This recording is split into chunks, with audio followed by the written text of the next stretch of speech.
The Texas legislature will vote on thousands of bills each session. Often those debates can get overlooked, even on critical legislation. That's why we've asked legislators to come to TPPF to talk about their bills to make sure that you stay on top of the most important issues making their way through the Capitol. This is the layout.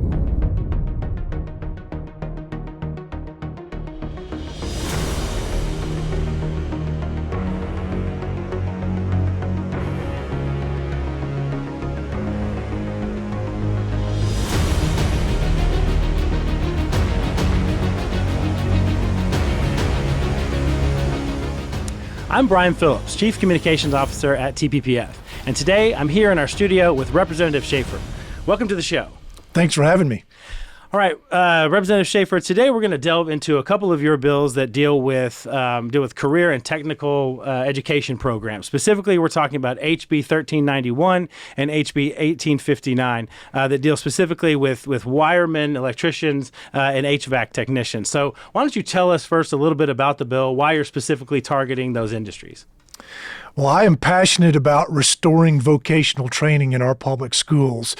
There's been a big effort over the last few decades to give a message to young people that going to college is the only way to be successful.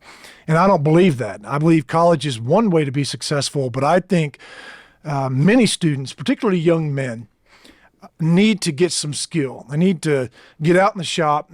You know, turning a wrench can turn a life around. And so really giving young men purpose, get them out in the shop, working with other men, have that accountability, building confidence, knowing they can do something for themselves, they can get out in the world and make money on their own, and just really have more confidence to succeed. Last session, I worked on a bill to teach plumbing in high schools. There were no programs in the state of Texas where a student could enter high school and then by the time they were done, get a plumbing license.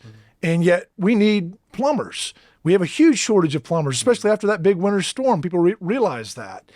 And so we got that bill passed, and we basically created a model for how to do this in some of our skilled trades. And what we've done this session is now we're looking at the electrical field and the air conditioning and refrigeration field. Some people call it HVAC. The way the occupations code is set up, there's no way for a high school in the state of Texas to offer a program where the student began, say they got interested in 8th grade, started high school, and they finished, they'd have no license. So the schools have no incentive to start these programs. And even if they did, what real incentive is there for the student to start the program knowing that when they graduate high school, they have no license, they have no permission slip from the government to go do the work that they've learned? And so we're going to change the occupations code for, first, let me talk about a residential wireman. Right now, the way it's built is totally on the calendar. They've got to go get 4,000 hours, okay? And so that's really the equivalent of 2 solid full years of work, not going to school. So you can't do this in high school, right? There's no way for a student to accomplish that. Yet there's no classroom involved in that. There's none of the fundamental, just theory, sitting with the textbook and learning some of the basics. So we're going to come up with a hybrid. It'll be classroom instruction plus a practical component out in the shop that a high school student could start. And when they graduate high school, if they take the exam and pass, then they will have a residential wireman's license as an electrician, which will allow them to go work in residences, making connections in a home. When a new home is built, building that out in even apartment complexes as well, up to a certain level. And so it will really build the base knowledge for electrical work for a student. But not only that, it will get them a license. I mean, you can graduate high school. You've now got that residential wireman's license. You can go work and make really good money. And if your imagination is spurred while you're taking those classes, you may decide, man, I want to go work in an industry somewhere. I'll go work at a refinery, go into the aircraft industry. Just think of everything that we have in life that involves electricity, and you've now developed this base of knowledge, and all these companies are going to be able to come to those schools and recruit these students. So the idea, the concept then would be to give a significant head start, right, on your career essentially as a student. This would give, specifically for on-the-job training. Is that right? Well, it will have on-the-job, out in the shop training plus classroom. And right now, that opportunity just doesn't exist for high school students. Now you say, well, if someone's already graduated high school, what do? Well, the community colleges are going to be able to offer this same program, and schools like Texas State Technical College will start that program, just like they did when I passed the plumbing bill. Texas State Technical College created the plumbing program. We're also going to do this for the air conditioning and refrigeration field. Right now, literally the law says you have to be 18 years old to get that certified air conditioning and refrigeration license. You have to be 18. Well, by law, you can't do this in high school, right? So we're going to lower the age to 16. We're going to say, no, you don't have to have the 2 years of on-the-job training. That's not the only way you can do it. Now there's a high school program, okay? You can get out in the shop. You can work with, the compressor and the condenser, and you can learn about pressure and the refrigerant and all the different aspects of that out in the shop, in the classroom, and you'll be able to graduate high school, being to get out right out there in the field and work as a certified air conditioning and refrigeration technician. And certainly anybody who's ever had to go without electricity, much less, air conditioning in the summer in Texas, can certainly appreciate the need to make sure that we have those jobs shored up. So let's get into the bill specifically. I mean, we understand the concept, we understand what you're trying to do now, but how does the bill actually change the law in order to create these programs? So in the law now for electricians, the residential wireman license already exists, but you have to go get 4,000 hours of on-the-job training, okay? And so basically you're going to register as an apprentice, and you got to go find a contractor out there, someone to hire you, okay? That usually, a high school student maybe could work some summer hours and do some things like that, but really this is a program for people who've already graduated high school. Right. And it's completely focused on the calendar. It's not focused on competence. Okay, so kind of what we're doing with this bill too, say, let's not just be laser focused only on the calendar and this clock of counting your hours every day, but focus on competence. And with that, the Texas Department of Licensing and Regulation will create a set of essential knowledge and skills, kind of like our TEKS in the public education system.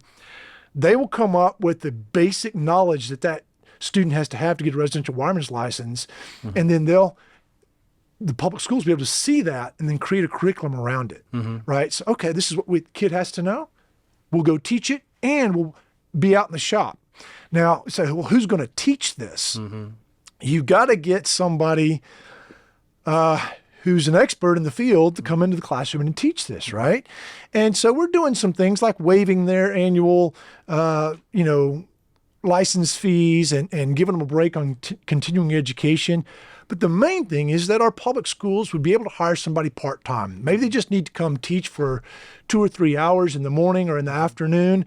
So if it's someone who's running a business and they still want to run their business, but help train up some people and have a passion for that, schools will be able to hire them to come into the shop and teach these students. We really have got to have that expertise. And that's part of, it's the same model for the refrigeration and the air conditioning. You're going to have a set of knowledge and skills that Texas Department of Licensing and Regulation develops. The schools will be able to see that, create a curriculum, and they got to go find somebody to teach it. And that really addresses some of the concerns that people might have about this bill, which is how are you going to find people to leave their jobs if they're out, professionals making money, leave their jobs and take time to go and teach these classes. But then also a second concern might be, well, the idea isn't to give some 17-year-old a wrench and let them loose on your house. They're obviously going to be overseen by experts, and your bill does address those things as well. Absolutely. And Brian, share these ideas with people, and they say, man, that just makes a lot of sense. Why haven't we been doing that sooner? Well, there's in the industries, they kind of, sometimes they're protectionists. Over the years, they say, well, this is the way we've always done it. We don't want somebody to, take a shortcut. So we're making sure that the essential knowledge and the practical component is still there. So we're focused on competency, but we've got to find some innovative ways to do this. But here's the larger purpose of all this discussion. We have a lot of young men in our society who are living life without purpose. Yeah, they're getting calluses, but it's from social media. It's from a game controller behind a screen. They don't know how to turn a wrench. They don't know how to fix the toilet in the house. They don't know how to handle a light switch.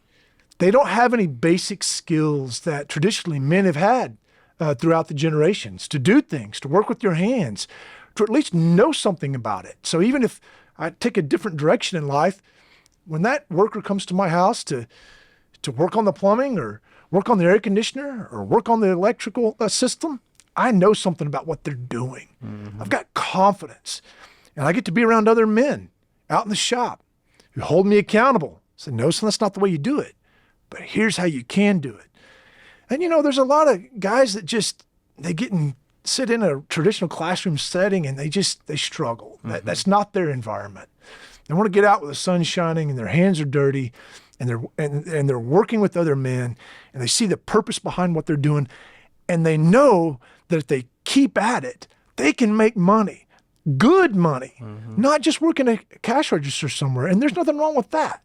But this is a level of skill that can really give them some freedom in life. I can go get my own apartment. I can buy my own vehicle now because I'm making money. I can do things, and there's respect and dignity that comes with that. So much larger purpose than just making sure we have enough HVACs or enough electricians to do the work. And finally, we'll ask one question. As you're out there talking to your constituents about this bill, as you're talking to your fellow members, what's been the reaction so far? Makes sense to people. They say, well, how can I help? I would tell them, talk to your state representative, talk to your senator. This bill is going to hopefully move through the Texas House. And we need support for it. We need not only support for it, but then we need our public schools to say that they're going to start these programs. So when you see this bill pass, now go to your school board. Now go to your public school and say, Representative Schaefer passed this bill. Will you start this program in our high school? Will you get this going? Go to your community college. Say, will you start a residential wireman's program at the community college? How about air conditioning and refrigeration? We need that. Those are great jobs.